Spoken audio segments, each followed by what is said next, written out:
Yeah, so you're in the middle of, you've done two shows and now you've got one more to go, right? One more One thing. more to go, and then back to Monday, back to work. Yeah, back to Oh reality. man, So how you go back to work after 3 days of music? I don't know. You'll find out. you're well, okay, so have they repeated a song? Is that Oh the no, no, repeat a song? they haven't. They won't. Yeah. I was gonna say it's Fish, right? They just a constant jam, right? Yeah. I did get a tweezer reprise with no tweezer because they did a tweezer in San Francisco with no reprise. So that was kind of a cool I did little that bass spot quirk. talking about. Now my tweezer my count of tweezer shows won't match my count of tweezer reprise shows. It's going to be strange. So you got to keep going to shows until it matches up again. Yeah, till they decide to play a tweezer without a reprise. So You've said words. I have. I could say more, but they just confuse you further. well, Exactly. I'm glad you got out and about. You've been out and about, but this is probably your Mhm. best concert venture since COVID, I would imagine. Oh, certainly since COVID. Yeah. This is first time I've done three shows in a row since Vegas 2017, 2018. The year they covered Ziggy Stardust Okay. album. How about that? But I did three shows but missed Halloween because of Trick or Treat. Sweet. You said you met somebody there that you might want to have on the pod, right? I didn't meet him, but there is somebody in the fish world that I want to have on the pod. Yeah. Okay. Walter Ruski. Excellent. All right, we can do Fish World and not aquarium. That's right. that. All right. So we're all Cincinnatians here, so there's no reason to Oh, interesting. embarrass. Nice. All right. So Lisa, go ahead and Okay. Excuse me. Not sure if I have a mild virus or my allergies are just trying to murder me. proof So, positive that we're all Cincinnatians. oh yeah.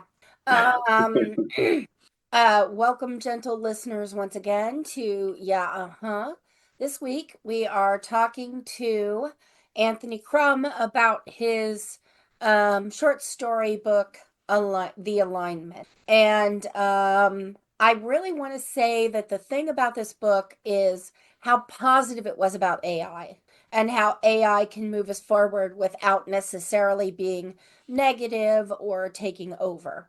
So, that is something that I wanted to say because most science fiction stories, short stories, and movies and TV shows that I've seen or read show it in a less positive light. So I really like your work. Thank you. Yeah, Yeah, not so much. honestly, from my perspective, I think the way that we're going about AI is as an assistant. It's going to help. It has a purpose built in. The rest of us are all still trying to figure ours out. So when it comes to the negative things, it's going to be people every time. But the tools, I think the tools are just tools, and I think they're gonna serve us well if we treat them well. We're not having the conversations about it. I think we should.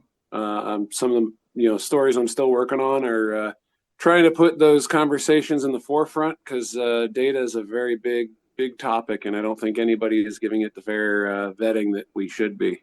I think it's a currency been used against us, and it's our currency. So I think it's a very, very important thing that we should understand before we continue running headlong into the future, right? I tell you that I have been saying thank you to bank teller machines and Alexa since we've had them. Always be polite, right? You never I'm know who's polite. going to be in charge later. I want to be in good with the AI overlords. Absolutely. Well, in IT, I see people are pushing the envelope at work. They're wanting to know, can I get Copilot? Can we get Copilot? No, we're not adding that to our tenant just yet. Slow down. The user base is wanting to push it. They really want to go with it, and Yeah. I think that's That's good, but soon. that's kind of what scares people. Well, so Getting- one of the, I love all the things sci-fi. I love where AI is, the Star Trek vision of the future where everything's going to take us. I think it's a noble pursuit to try and reach that. Yes. But the singularity is already here, in my opinion. Everybody has a computer in their pocket. Every computer is connected to the network across the world. And AI is now a part of every single application out there, and there's no opting out of it. So we are right in it. Everybody's augmented. Right. Everybody is using it. Companies are starting to show how they drag behind, because AI can come in and replicate a lot of what companies do. Right? You want to buy tickets, you just get your AI agents to set up to buy you tickets. Right? You could do that now. People are doing it all over the place, and we've been doing it for years actually. So. Right.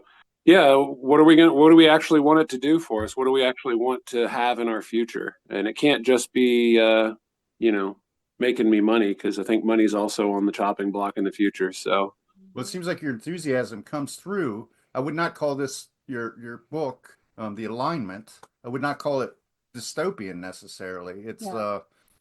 your I'd enthusiasm. say it's more positopia. if you're a corporate executive, maybe, if you're into sales, if you're into manipulation, maybe it's dystopia.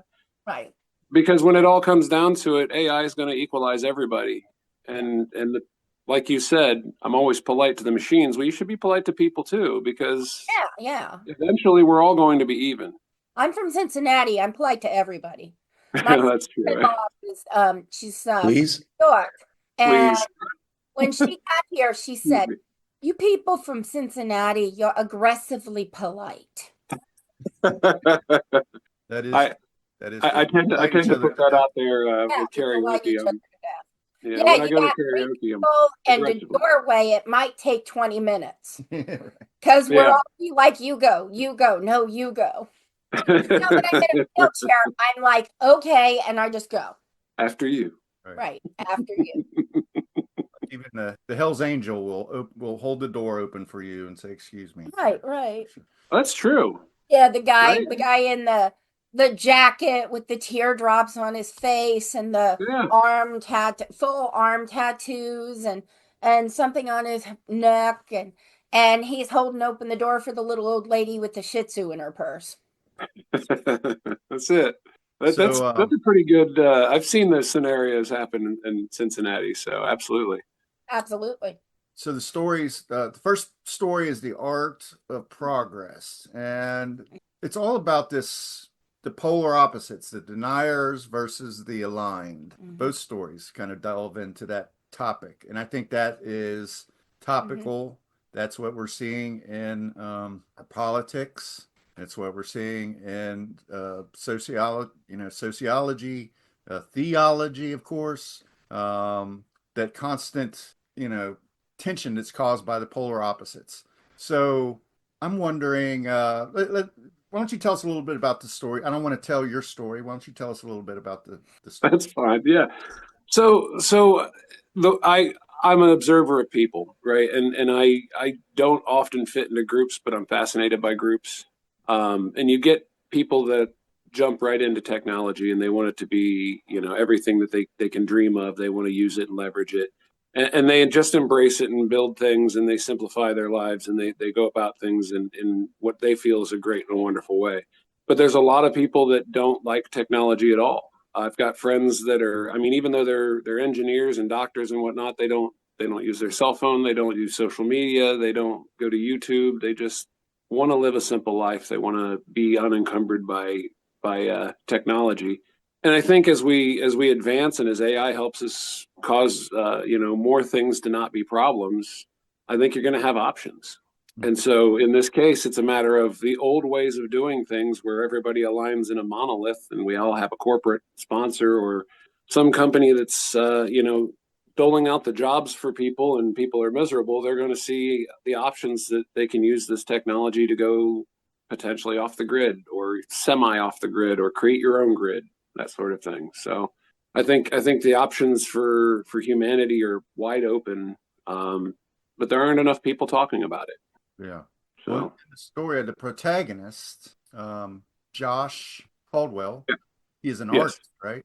Yes. So he uses technology to help get his artwork out there. It speaks to mine. I'm not an amazing artist, but I am a growing artist trying to practice my craft, get a name for myself, and I use technology for that. But AI is really going to help people accelerate that.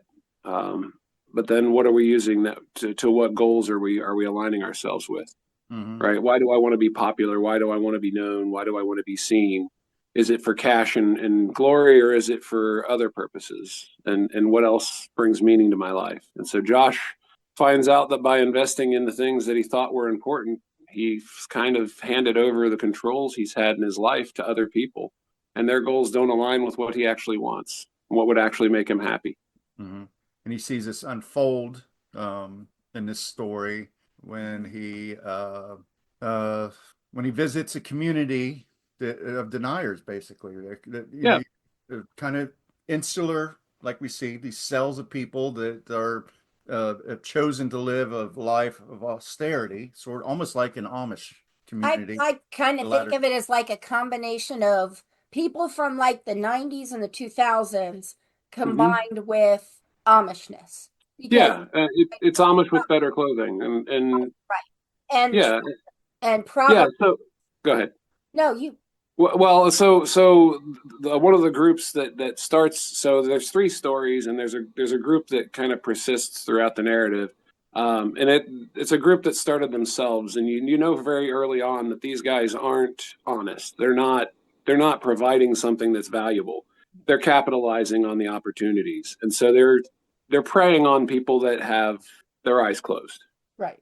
And so, Josh is one of those victims too. He starts aligning with them because they promise him recognition. They promise him all the things that he thinks are important to his work. And in the early stages, his work is a reflection of how he sees the world, and it's great. And he's got a fan base. He's got people that recognize him and talk to him and communicate and interact.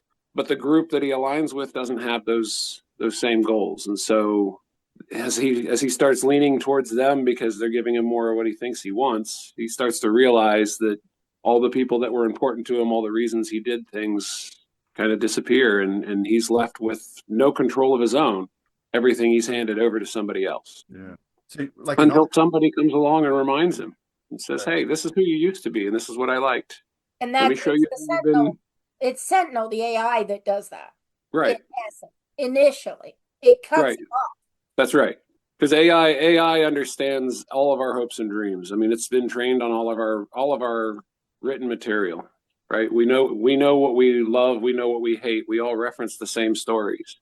Well, AI has been trained on those very same things as well, but it doesn't have the frailties that people have, and it doesn't have the emotional attachment to things either. So it can look at things and say, "Well, this is where you want to be, but this is where you are. If you want to get there, you can't be where you are. You have to be here." And so it sets the rules and says, if you want to use AI, follow these rules, and it's going to keep you on the path that you really want to be on. So, yeah, personal advisor. So Right. stops working for the what's the name of it? The Council of Council of the Aligned. yeah. He stops working for them. He stops following their directives. But he doesn't know how to go back to where he started to himself. Yeah. Once he's abandoned all of those things that were important, they all disappear and go find something else. And so when he breaks ties with the people he thought were taking him where he wanted to be, he realizes he's lost all of that support, and so he's lost. Still got the money. He's still got the trappings, the trappings. The trappings, yeah. The rich artist who's well known, but he doesn't have the support, the media, the connections. Right. It's sort of like, yeah, it's interesting. I like the way you took the idea that he's an artist, and most artists, I think he's typical of that. It's a passion. It's something you love. It's something that's reflective of your personality. It's a calling. But with this alliance with Sentinel, it's become a tedious job. It's kind of soul crushing to an extent, and it happens. Gradually. It's an allegory, I think, that a lot of people can relate to, right? We've got passions, we've got things we love to do, but every time somebody tries to industrialize that passion, we take out the very thing that meant anything to us. And I think that's the humanity, the human connection. AI is the same thing, right? AI has the potential to separate us all. If we don't find a way to live together again, it's going to get a lot more uncomfortable, and people are going to be a lot less polite to each other. Even in Cincinnati. Yeah, even Yeah. have a couple doors slammed in your face here. Right, right. Yeah. I assume they weren't from here. Right. Just kidding. Yeah, so then he's walking through the city and he sees an art gallery with his art in it, but it's his original art. Yes. And tell us a little bit about that. Yeah, so basically, as he's lost and lost everything that meant anything to him, he stumbles upon somebody who recovered his art from wherever it had been, whether it was in the dumpster, whether it was in some office building that closed down, or somebody just forgot about it and stuffed it away. This person went about storing it, collecting it, and then curating it and allowing people to come in and see it. It surprised him because he thought he had been completely abandoned. But what he realized by talking to the gallery owner, he wasn't abandoned, he never was. He had walked away from it. Mm-hmm. And so learning what really drove him to do art in the first place, this person shines a light on what it meant to him, what it meant to other people to see what his vision he was trying to project. Yeah. They aligned with it early on, and then he walked away from it. So it's something that we all have to keep our perspective, as we go through things. I think, technology accelerating the way that it is, it's going to be very, very, very easy to get off the beaten path, to get off of the direction we want to be in. And if we don't maintain the relationships, and that's not social media, that's direct physical contact. Everybody's in touch with each other. I think that is going to be even more important in the coming months and years for all of us. Absolutely. Aaron, what'd you get from this story? I received the link to the book, I think Wednesday, and I've been working in at concerts since. If I'd have known it was short stories, I'd have probably gone into it, but I thought it was a novel, so I didn't crank it. I wanted to make them bite-sized. Yeah. I've got other novels I'm working on. Those are a little longer, but yeah, these I wanted to be bite-sized because accessibility I think is important. I definitely look forward to reading more of your book or more of your good. book. Now, there's a second short story in this, and that's, were there more than two? You said there's three. No, he said three. There's three proper stories, and there's a story that sets up the scene. Right. So there's this council that's trying to say that the best way to join with Sentinel is to do what they want. And their agenda is to force, aggressively encourage, but really it's force, deniers to realize the error of their way and to come under the fold of the Sentinel. Mm-hmm. And at the end of this story, the gallery owner takes our artist, Josh, to a denier's town, I guess you'd call it. And what he sees is not what the council was trying to make him paint. They wanted him to paint deniers as miserable and unable to move forward and sick and hollow and dangerous. And this was just not what he saw when he went to this village town. That's right. Yeah. So classic misdirection, right? We see it all the time that an organization that wants influence will paint a tale about a subject to try and bitter you to it, or influence you on what it is you would actually perceive if you spoke to people. Right. And it works really well when you're not actually talking to people. And I think that's what Josh ends up finding out, is that he believed every narrative they gave him, and he didn't bother to look for the truth. So it was like using negative reinforcement to as propaganda, pretty much. Yeah, absolutely. The people that he was working for, the council, was the Council of the Aligned, were the same thing. I don't think they looked at what the deniers actually were. They were just pushing their agenda. Yeah. So there's a story just prior to that one, which takes place not long after the Sentinel comes online and imposes the rules. And there's a brief moment in that one where you meet some of the very first members of the council. And the character in that first story asks them some questions, just basic questions, because they're meeting them on the street, and it's only been a day since Sentinel locked things down. And the questions to this person representing the new council were about, well, this just happened yesterday. How did you put this together so quickly?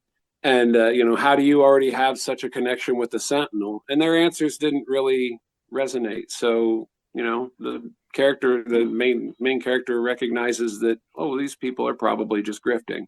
And so you get the sense throughout the rest of the stories that the council is really not who they present themselves to be, and they never were.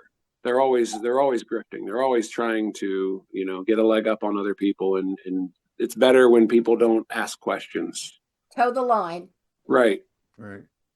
So a lot of times in science fiction and alternate reality, fiction, they try to hit they'll try to hit you with a concept really hard, and it's going to be miserable and everything. But this, I like the way both of the stories here kind of gradually move into that space. That it's ominous, but it's really it's not as draconian as some of the things we're seeing in reality right now. It's right. like, okay, you can have your little community over here. We're going to show you, while you're dying of some terrible disease, we're going to show you how you could possibly be better off if you buy into the AI, but we're going to let you die off if that's what you wish to do. So I think that's interesting. That's a very good technique. I think in Severance, I think Severance is kind of a slow burn like that too. I haven't watched that yet. I've heard things. Oh, you haven't seen? Yeah. Well, I haven't seen Severance yet. Yeah. Well, you're in for. It's kind of a fascinating fever dream. It's really intriguing, but I got about halfway through the first season, and I'm like, well, what is anything ever going to happen here? It's like, what exactly is going on? What is the overriding story and everything? But it's then it starts to come together. But I like when you look back on it. That's a nice journey to go on. It really keeps you engaged. Yeah, I always love a narrative that kind of feeds you along the way. Yeah. And then when you get towards the climax or the conclusion, you realize that everything that was handed out throughout were meant for you to understand the broader picture, not just draw it for you. Right. And that's the genius when it all comes together. You're like, oh, yeah, Right. that's what happened. And they've done it very well, in my opinion, because usually when it comes to like character building episodes, things like that, Philip doesn't have a lot of patience. But for whatever reason, this series, they did it so well that I don't think he realized, like, the entire first season seems to be, in a sense, character building. So, Gotcha. But in a very, very well done way. Yeah, you've got to keep them interested. If you're not going to give them the payoff right up front, you got to still find a way to keep them interested. That's the challenge, right? Right. Yeah. And they do throw in little, I guess you'd call it, asides that helps to drive it forward, Is AI developed enough to write scripts that will engage humans on that level in a way that a human writer can? I don't think it's developed enough to summarize Google results. I'm kind of with you on that. I think what's interesting to humans has to come from humans. Mm-hmm. I think the idea that it's coming from humans itself engage humans more than the concept that it's coming artificially. Well, my thing with AI writing is that you let the AI, you give it an outline, you let it write the basics, and then you edit it, so to speak, to fit your voice and your storyline, etc. I didn't know your voice and your story going in. But, I would probably swap those. Yeah. That you should write it first. Okay. Because AI is going to write something formulaic. I think because it's been taught on all the patterns, and that's what it does. It recognizes the patterns of words and language, but it puts out what it thinks you're going to want to hear. But you don't necessarily want to hear what everybody's already said. Right. It's going to take your experiences and your record, and it's going to come up with a plot that's going to fit the results of your journey, but it's not going to explore the journey. It's not going to. Right. And I actually, I don't know why, but my book only had these two stories. The story about Josh, the artist, and Yeah. then the mission for the misguided. I didn't Oh. see that first, There should have been, AI yeah. So section, the first part of the book is the introduction of the Sentinel and I and didn't. Did you not see that one? No, I don't know why. I may Oh. have just missed it. You know what happened? What? I read that part. We share an Amazon account Ah, and or a Kindle account. Mhm. You must have picked up the book because I did read the first. From where you Yeah. stopped. And- Okay. yeah. So, Okay, Yeah. I didn't based on the time frame of what was going on, Oh, 'cause I you guys didn't really have the listen. time to go back to the first chapter. Was it audio or no. reading? Well, no. I haven't done an audio yet, but I'm working on it. I think they do audio through they have PDF Right. to audio. Kindle Oh, has yeah, I guess there is that. says, that speaks the words. And it has improved. It's not as monotone as it used to be, but well, that's how I was able to read it in the time frame allowed because I do work from home. So I work a full job while trying to read the homework, do dinner. We do dialysis 4 nights a week. It's a schedule. Oh, yeah. So yeah, I think that's what happened. You read like that first chapter, and then I got started on the book in Kindle, which we share. I know it sounds like like you said. bullshit, but that is what happened. not. That's funny. It's Yeah. because that is exactly what happened because I did read all of that. The inception part. Yeah, like the first Okay. 40 part. when 40 pages, when but- Kindle Yeah. but basically the overriding story through the whole thing is that the council is trying to direct progress in the direction it wants. Mhm. And there's some way that people can, I'm guessing in that first story it says how people can kind of become part of Sentinel. And that's a goal of these people like Josh and Vera in the second story. And so, I mean, Aaron and Vera in the second story. And Mhm. so they want to come closer to Sentinel, and they believe initially that the council is the way to do that. The Council of the Aligned. And it turns out, in a sense, the Council of the Aligned, if you can say there are bad guys, because I kind of believe the Council of the Aligned aren't necessarily bad guys. They're just, trying to make sure everybody does what they want. That's Because it. They're what they want is the best. That's kind of the thing. definition of bad guys, though. well, I mean, it draws from reality, right? We've got how many people out there that are, very influential, very well funded, and they want to push their agendas, and that's what people align with because those are the options given to them. Right. And So- I think that if the council were bad guys, they'd have taken away Josh's place, his studio, his money. They didn't do that. They just cut it. They just ghosted him. Well, That's it. Because once he That's- doesn't have a use or a function, spin it off. it's So throughout the whole book, it's really a matter of how do we align ourselves? How do we conduct ourselves? And how do we, where do we put our controls of our life? Human Are they in our hands or are they in the hands of others? And if they're in the hands of others, what are their goals and how are they actually aligned with us being what we want to be? right. So we're approaching a point now where the tools are going to be sufficient to make your own dreams come true, and you won't have to align with these folks that just have money. But if we don't have the attitude that I'm responsible for my destiny, we're just going to continue to look to these groups to tell us what to do. Now, do you envision if we ever have a normal government again? Do you imagine AI developing in a way that's similar to this? So or the negative one. the current way that everything is structured, it's all money centric. And I'm not saying that money's bad. I think money's fantastic for where we've gotten to in such a short amount of time. But because it's kind of the only equalizer between everybody and it's not really equal anymore, we're just going to continue to make the same problems faster.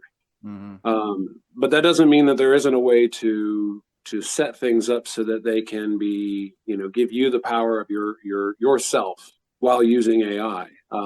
I've actually been working on a framework that enables the individual to do what they want to do, enables them to use AI to at least keep up with what AI is doing, if not helping themselves become better individuals. And then because AI has such an appetite for humanity's knowledge, it also offers a way for us to continue to feed that machine. So as we learn and develop, AI learns and develops, but it's not done in a way that's monolithic. So it's kind of a distributed consumption of human product with AI. So like I'm feeling like you're more likely to stay in an AI society as opposed to become a denier. Right. Yeah. So I mean, you'll always have the folks that can just walk away from it. They're going to be faced with their own challenges. In the last story, they've bucked all of the AI advancements, and they run into problems. And because the infrastructures kind of stagnate with new technology, they find themselves, in need, but don't want to go to the people that they really need to go to get help, because nobody trusts each other when it comes to AI and the folks who reject AI. Yeah, they go the council sends two people, Aaron and Vera, to a place called Gray Hollow, which is ravaged by disease. Yes. It's practically a plague. Most of the Right. people in Gray Hollow have been touched by it, if not aren't actually ill. Many people have already died, and they come to Gray Hollow with the idea of to mediate and endorse AI as a cure for their problem, basically. Right. And Well, so they and under the guise of negotiate. just being good. Right. What do you think the Yeah, and so when you're excuse me, when you're following Aaron is an initiate, right? He comes from that denier household. So he doesn't see things the same way the folks who've grown up with the council see things. He knows the people that they're talking about. He knows them personally. And the council calls them ignorant. Right. And he's like, they're not. Right. And I was imagining Aaron in that role when I was reading Me? or listening. But yeah, well, we listened. I mean, I literally, it would be a dystopian world if I had time to sit around and actually physically read a book. I've got to use the audio. I'm so busy. But I wonder, like, if do you think that the pitfall is that, okay, people that are resistant to technology and AI are, older people. They're 50, 60, 70. How many people that are your age or younger do you know that are actually off the grid, that are actually resistant? I think it's a pretty even split across all age demographics. My kids, they don't care for AI. They see it as everybody else sees it. It's borderline theft. It's in some cases actual theft, right? You've taken the works of other people and you've created a machine that can spit out replicas of that work. I see it a little differently. I think of it as a tool. I don't know that there's going to be a lot of people that are going to embrace it right away. I think there's a lot of people really worried about stories about our government putting it in to help augment how we're making decisions in politics. And what they don't understand is that this isn't new. That stuff's already been in place, and they've been using it for years and years to make decisions, to track people down, to, understand where trends are going to happen and what's going to end up, being the next step for humanity. I mean, there's a company out there that takes all of the information from all of our tools, all of our sources, and they use it to predict the next social upheavals, the next social trends, the next, and they're not. It's part of their business model that they don't hide it. They're like, yeah, this is what we're doing. We want to, we want to solve problems and we want to make things better for you. Well, That's what they say. As AI becomes normalized, how dangerous is the concept that entities and individuals will take the auspices of AI to forward, irresponsible or totalitarian ideas with stuff that's completely human created and propaganda. Well, I mean, they're doing these things. Models are reading that stuff now. Yeah. Yeah. I had applied for a job that had me take a physical, and before I took the physical, they gave me a questionnaire, and in the questionnaire it said, "Hey, we want you to sign this agreement, saying that we will give your test results completely over to your employer, and because your employer is not a HIPAA compliant company, they can do whatever they want with it." And they went into a lot more detail than what I'm giving you, but it's definitely a situation where I'm like, well, I can't sign this because. Yeah. HIPAA's in place because they don't Your want rights. information and use it against me. And of course, if you sign the agreement, which I'm sure everybody that was there did, that information will be taken by the employer and handed over to their insurance company. So their liability company is going to put it in their model and say, oh, well, this person shows the risks for these things, right? And right now, AI is better at diagnosing medical conditions than everyone. So an AI model can easily say, here's what's going to happen to this guy in 10, 20, 30, 40 years. So that's a lot of risk that we're carrying on our data that we're just being asked to sign over. And I don't think a lot of people recognize that. I don't think anybody's talking about it at all. I've tried bringing up the topic on Reddit a couple of times, and everybody's just like, well, that's part of the system. And I'm like, Yeah. that's a recipe for dystopia. And this is where there needs to be some maybe legislation, regulation, but they haven't really gotten to the point where they can, well, right now the government's distracted by the look over there regime, but, I would say that there's a lot of AI needs to be addressed over things like how corporations can use it, Yeah. We should look up if pureai.com is taken. Pure AI. Pure AI. Because I think that if it's not a thing, it should be a thing. This is pure AI. This is the real shit right here. Don't buy this shit over here. Buy our shit. Yeah, I think improved. If humanity is going to have any chance of survival into the future, we need to have not just U.S. legislation. We need to have global agreement that your data is your data, nobody else.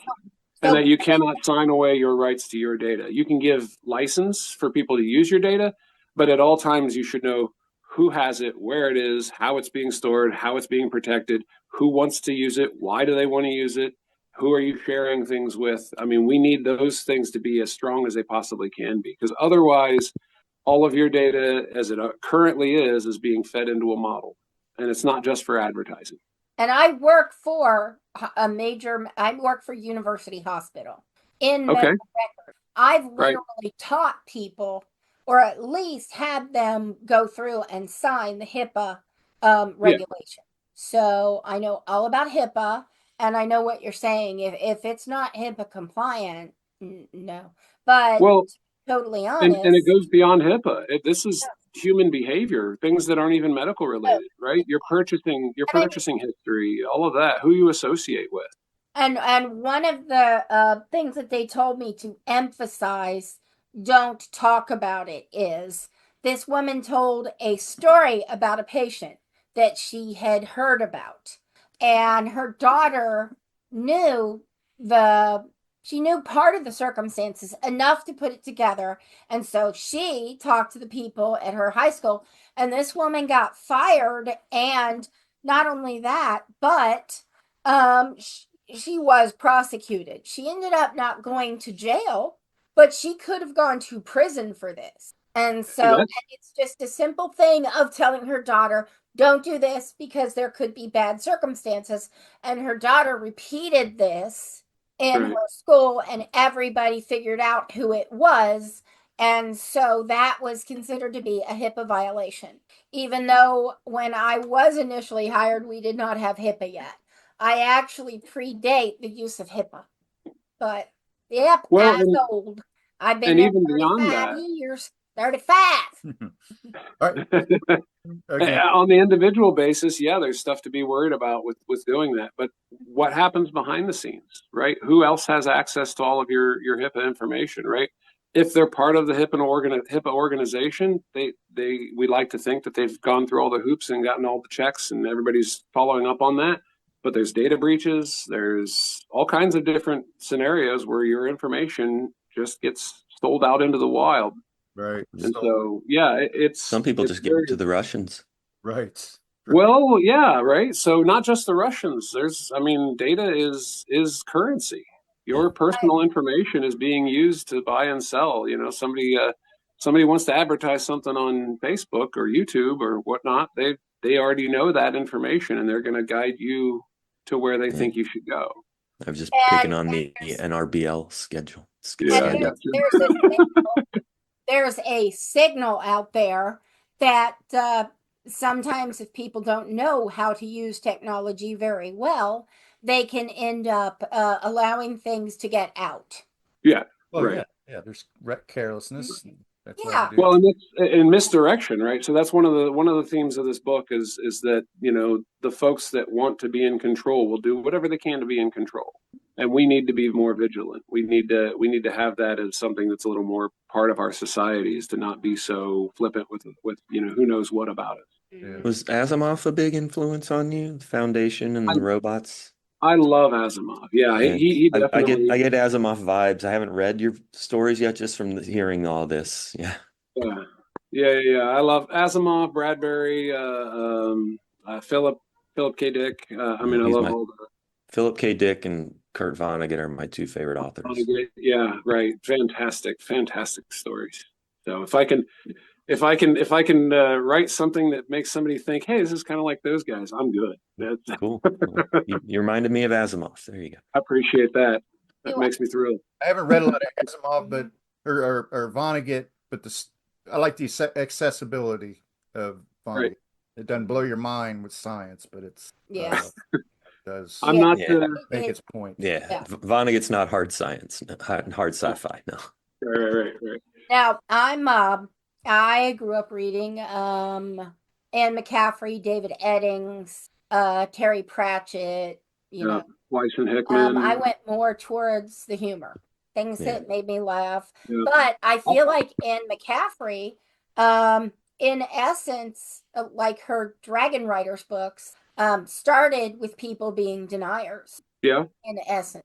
Yeah. You know, they wanted to step back from the technological society. They chose a world, they moved to that world, and they created their own society. Now the dragons came about as I'm not going to tell you if you want to read about the dragons of Pern, Dragon Riders of Pern. Yeah. It's excellent books. But she also does books about the original society, the more technological society, like for instance the Ship Who Sang, which I made Aaron and Philip read that for our book club. Yeah, I enjoyed that one too. Yeah, I haven't read that one. Yeah, I feel like it's a really positive thing. What they do is in the Ship Who Sang, and I'll just summarize this quickly.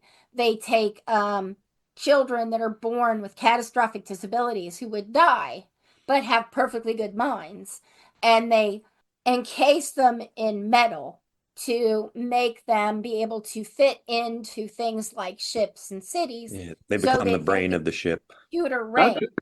The computer brain. So they become the ship. The ship is made in such a way that they can feel the exterior, they can see everything that goes on inside and in their vicinity, you know. So, and they're never ever alone. And they are raised in these kirches with other children of similar issues. And they're raised basically as, in essence, their parents sign them over. Because the way it's looked at, they would have died anyway. They would not have survived. And the technology that was available at that time, they wouldn't. It's not like they would have been shunned. They just would not have lived. So they take these children, they put them in these machines, and they raise them to know that they're fine, that this is what, you know, I was 10 when I found out other people had dessert when it wasn't a birthday. Oh, you know? Okay. Yeah. So how you're raised is what you believe the world is like to absolutely. Yeah, for sure. You know, before you branch out a little.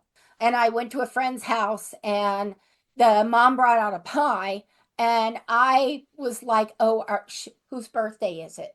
And my friend was like, nobody's.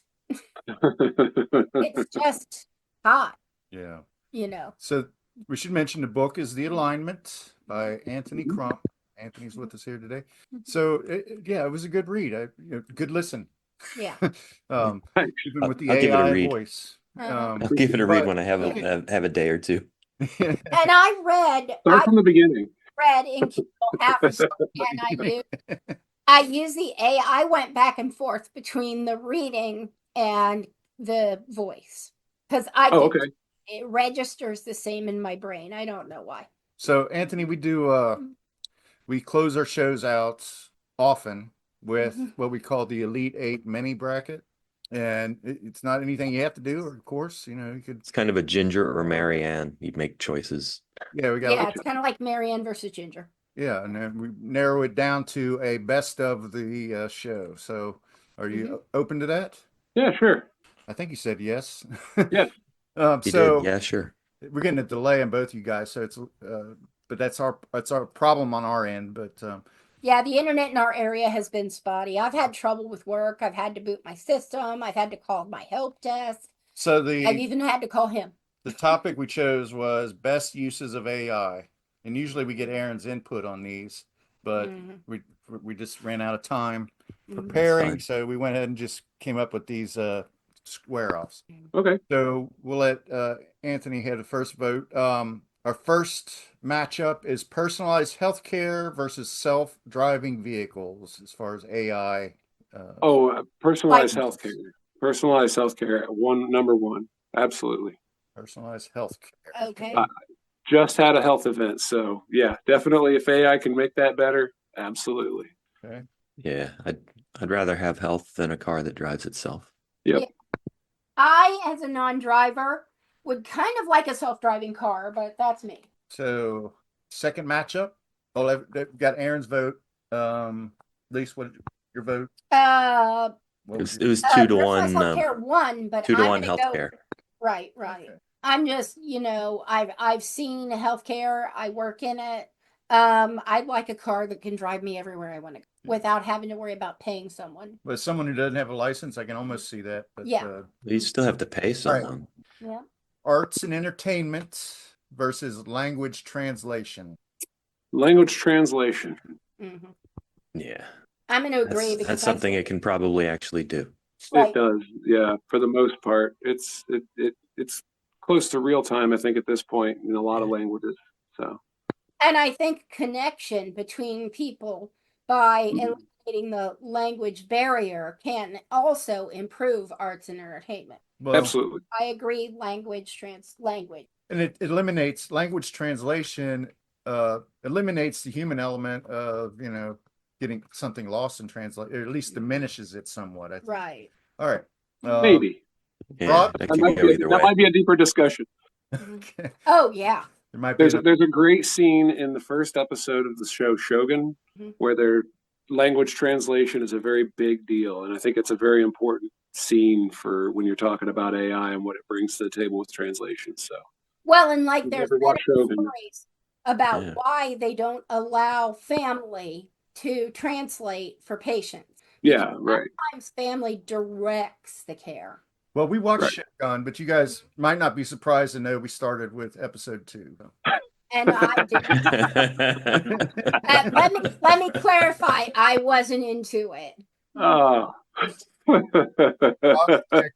Okay. The next one. Fraud detection versus customer service chatbots. Oh, fraud detection. Yeah. Don't give me a chat bot. Give me fraud detection. Yeah, I mean, I know folks that work in fraud detection. I hate to see them lose their jobs, but there is a lot of people taking advantage of systems that cause a lot of waste, a lot of cost waste. Mm-hmm. So yeah, customer service. I think people need to talk with people. Yeah. If we don't, we lose that skill. Absolutely. But fraud detection absolutely should be unopinionated and based off of objective material. Right. As a polite Cincinnatian, as we've Right. just, if it's not a human, click. I have no problem. I still say thank you, no thank you, goodbye to the chatbot, but I Right. hang up on it. Whereas if it's a human, I'm more likely to listen for a moment. I get tired Because it jumping knows your social security Well, number. So. to the point where Right. Oh, I yeah. like the little AI thing that puts potential spam above a phone number that I don't I love recognize. that. I just Like, what got about that. answering I that one? love it. I just hit the little red phone instead Yeah. of So here's our last matchup of round 1, and it's robotics versus business management. Well, I think business management's kind of already being taken over by AI. Robotics is kind of the cool thing. I think when labor goes away, we're going to see a very interesting metamorphosis of our economy. which is kind of why I feel like they're directing societal norms away from, like, I guess, savings, because Well, robotics and jobs. When everything's Yeah. made without effort, Yeah. labor is no longer a driving force for money. And then what does it mean? So Yeah, and trickle down economics, instead of paying money for training people and making jobs available, There's going to have they to be are universal investing basic income at some point. replace. I think that's a stopgap to post scarcity. I don't think that can be a long-term solution. Simply because you're taking money from the top percent that everybody's already upset with, and you're basically handing it to people to hand it right back to the same top 1%. So I think there's going to be a time in the very near future where we're going, well, none of this costs money. What does ownership mean? Yeah. Well, and this is our society is a consumer society, and if they take away all the jobs, what are we going to consume? Right. Right. So what does money mean, right? Money right now for most everybody is an equivalent to labor. I could pay the guy to fix my backyard, and I don't have to spend time and effort and skills that I don't have to try and do it myself. But So if I've got a robot, maybe my robot does all that stuff for me, and it doesn't matter how long it takes, it just does it. Right. So we got robotics from Anthony. What say you, Aaron? Yeah, robots. Robotics Robots with an I. and Robots. for shits and giggles. What would you say? I'm kind of anti-business, so I'll go with robotics too. Okay. All right. So this is the final four. Okay. These are ones that survive the first cuts. First Robots sticks I'm with the gonna run this Asimov. one, so Philip can give out his opinion. So Okay. I'm going to run the final four. All right. Personalized healthcare versus language translation.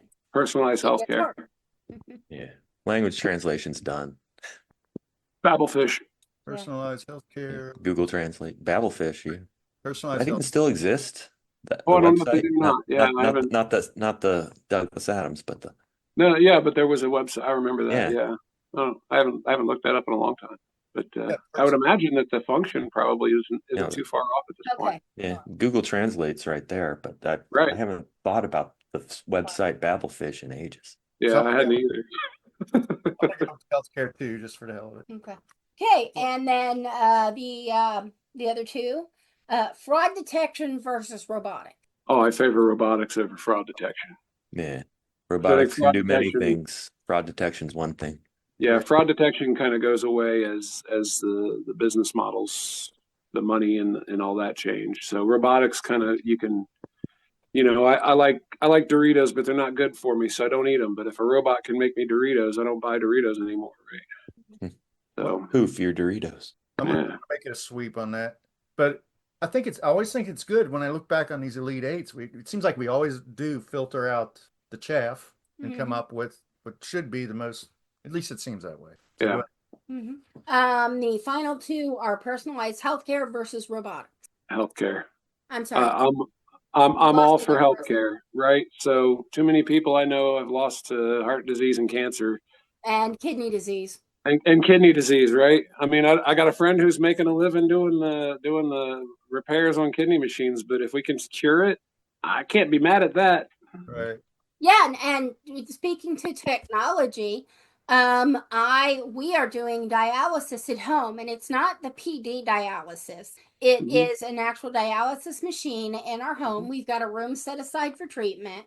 We get all the supplies, and Philip actually he cannulates me, which translate for those who don't know what that means, he stabs me.